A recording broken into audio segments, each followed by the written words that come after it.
नमस्कार। आज हम देखने वाले हैं सी टेट का प्रैक्टिस सेट नंबर 3। ये संस्कृत भाषा का प्रैक्टिस सेट है। इसमें हमने संस्कृत के 30 अति महत्वपूर्ण प्रश्नों को लिया है जो परीक्षाओं में बार बार पूछे जाते हैं। अगर आपने चैनल को सब्सक्राइब नहीं किया तो चैनल को सब्सक्राइब कर लीजिए, वीडियो में लास्ट तक बने रहिए। देखते हैं पहला प्रश्न। प्राथमिक स्तरे छात्रस्य भाषा समुपार्जनार्थम सर्वोपरि किम महत्वपूर्णम? विकल्प ए नियम स्मरणम, विकल्प बी समृद्ध भाषीय परिवेशा, विकल्प सी भाषा पाठ्यपुस्तकम, विकल्प डी औपचारिक परीक्षा। तो इसमें हमारा सही आंसर हो जाता है विकल्प बी समृद्ध भाषीय परिवेशम। अब देखते हैं प्रश्न नंबर 2। ग्रहणात्मक कौशलेषु कयो समावेशा भवति? ग्रहणात्मक कौशलेषु कयो समावेशा भवति? ग्रहणात्मक कौशल कौन से होते हैं? विकल्प ए है श्रवणम पठनम च, विकल्प बी भाषणम लेखनम च, विकल्प सी पठनम लेखनम च, विकल्प डी श्रवणम भाषणम च। तो ग्रहणात्मक कौशल जो होते हैं वो होते हैं श्रवणम पठनम च। जो सुनना है, सुनने में हम अपने अंदर लेते हैं, पढ़ते हैं तब भी अपने अंदर ग्रहण करते हैं, तो ये ग्रहणात्मक कौशल हो जाते हैं। अगला प्रश्न देखते हैं, प्रश्न नंबर 3। भाषा शिक्षणस्य कस्या पद्धत्या मातृभाषाया प्रयोगम सर्वथा वर्जिता अस्ति? भाषा शिक्षण की कौन सी पद्धति में मातृभाषा का प्रयोग सब बिल्कुल वर्जित है, मना है? विकल्प ए प्रत्यक्ष पद्धत्याम, विकल्प बी द्विभाषक पद्धत्याम, विकल्प सी अनुवाद पद्धत्याम, विकल्प डी संरचनात्मक पद्धत्याम। तो हमारा सही आंसर हो जाता है विकल्प ए प्रत्यक्ष पद्धत्याम। प्रश्न नंबर 4 देखते हैं।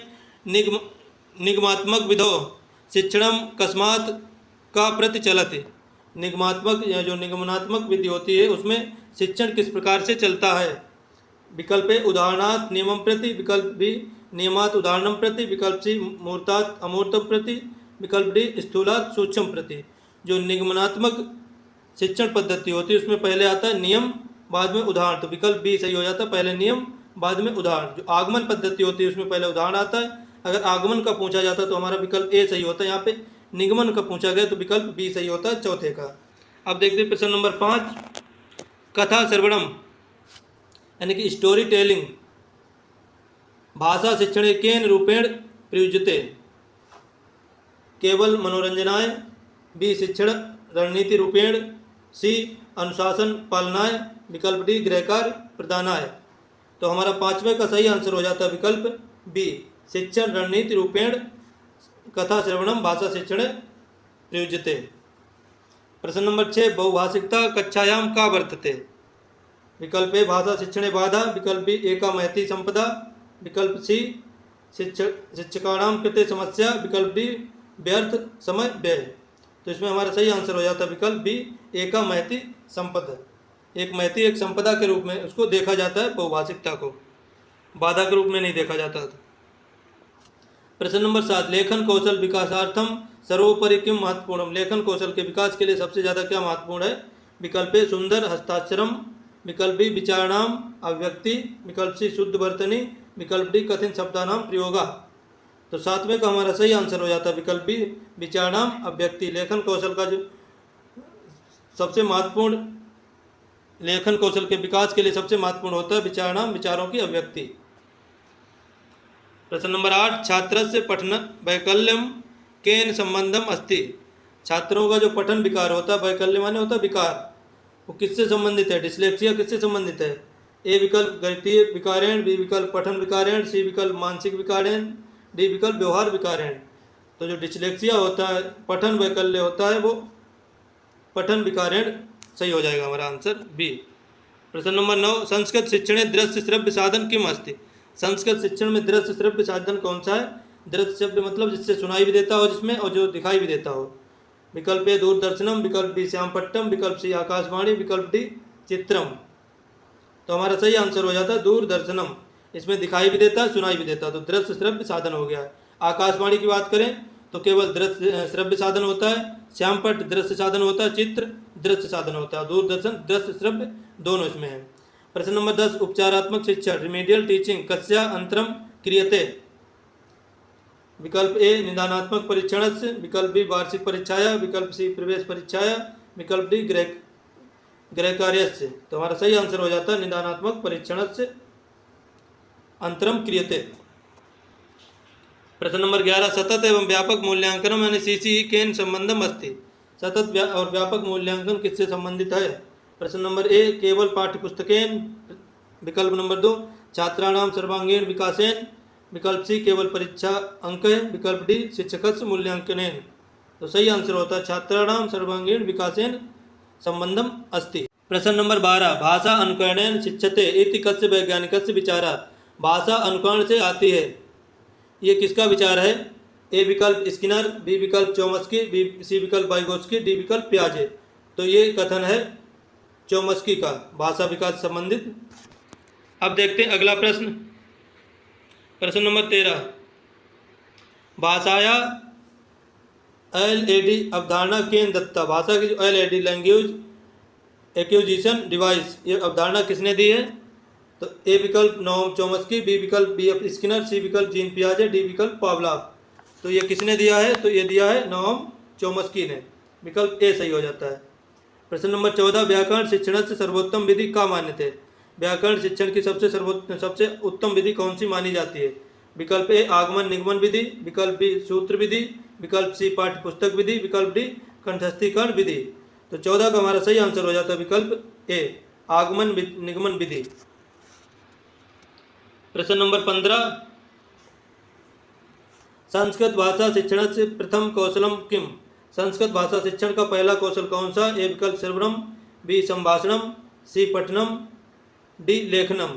संस्कृत भाषा शिक्षण का प्रथम कौशल कौन सा होता है? तो जो भाषा शिक्षण के कौशल अगर पूछे जाते हैं तो हम बताएंगे सुनना, बोलना, पढ़ना, लिखना। किसी भी भाषा में, हिंदी, अंग्रेजी, संस्कृत, सभी में यही होता है, सुनना, बोलना, पढ़ना, लिखना।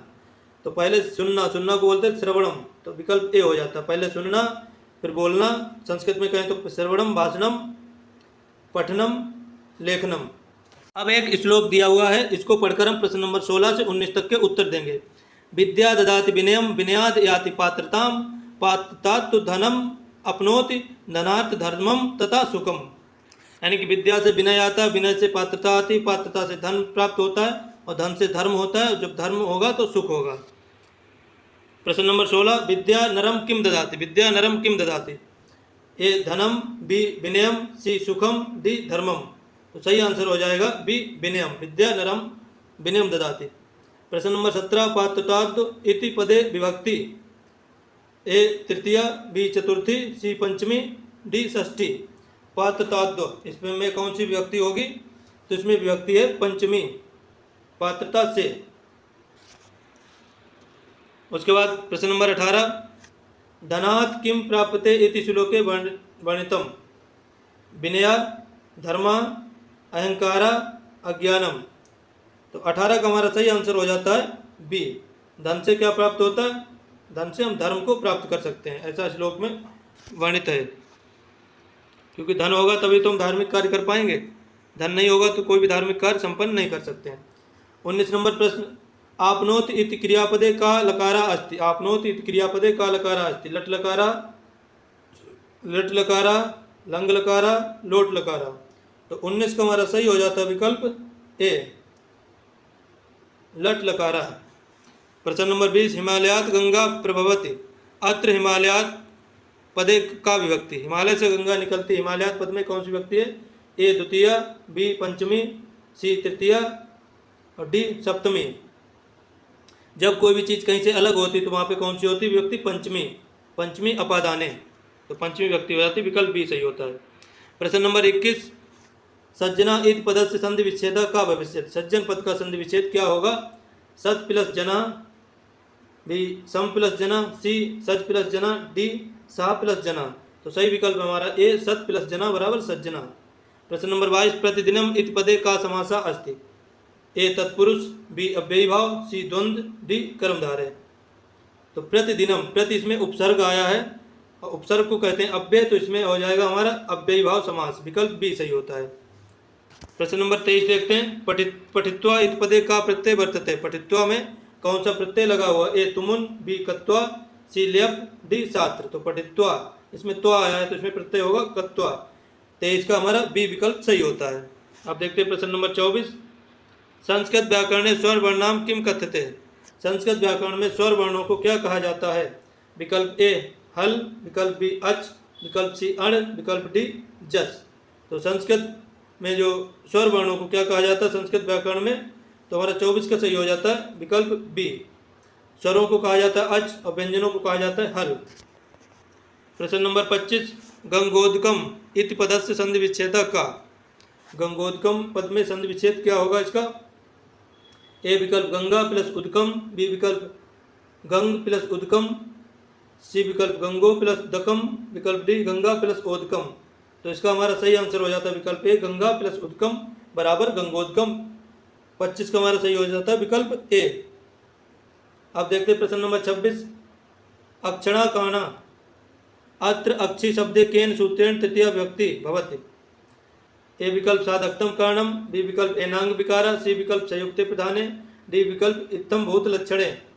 तो अक्षणा काणा आंख से काणा, तो इसमें सूत्र लगेगा एनांग विकारा, इसमें एनांग विकारा सूत्र लगेगा। प्रश्न नंबर 27, पिबति इति रूपा कस्य धातु अस्ति। पिबत ये रूप किस धातु का है? ए विकल्प पा धातु, बी विकल्प पठ, सी विकल्प पच, डी विकल्प प्रच। जो पिबत है पा धातु का रूप है, ए विकल्प हमारा सही हो जाता है 27 का। अब देखते हैं प्रश्न नंबर 28, दशानना इति पदे का समासा अस्ति। दशानन पद में कौन सा समास है? ए विकल्प दिगु, बी बहुब्रीहि, सी तत्पुरुष, डी अव्ययी भाव। तो दशानना 10 आननान यस्य सा, इसका जब हम विग्रह करेंगे तो आएगा 10 आननान यस्य सा। 10 आनन है, 10 मुख हैं, जिसके अर्थात वह तीसरा पद प्रधान आता है रावण। तो हमारा हो जाएगा बहुब्रीहि समास, जिसमें तीसरा पद प्रधान होता है वो बहुब्रीहि समास के अंतर्गत आता है। प्रश्न नंबर 29, अयादि संधे सूत्रम किम अस्ति। अयाद संधि का सूत्र क्या है? एचो अवयावा, बी आद गुणा, सी इको एणचि, डी आकाश वर्णे दीर्घा। तो अयाद संधि का सूत्र हो जाता है हमारा एचो अवयावा, ए विकल्प सही होता है। आद गुणा गुण संधि का सूत्र है, आकाश वर्णे दीर्घा दीर्घ संधि का सूत्र है, इको एणचि यण संधि का सूत्र है। आगे देखते हैं प्रश्न नंबर 30, आखिरी प्रश्न, सर्वनाम शब्द से उदाहरणम किम अस्ति। सर्वनाम शब्द का उदाहरण कौन सा है? ए विकल्प रामः, बी विकल्प सह, सी विकल्प गच्छति, डी विकल्प पुस्तकम। तो इसका उदाहरण कौन सा है? तो इसका उदाहरण हो जाएगा सह, लेकिन इसमें थोड़ा मिस्टेक है, सह लिखा है, सह नहीं होगा, सह गलत है, इसमें हो जाएगा सह। सह माने वह हो जाएगा, ये सर्वनाम होता है सह।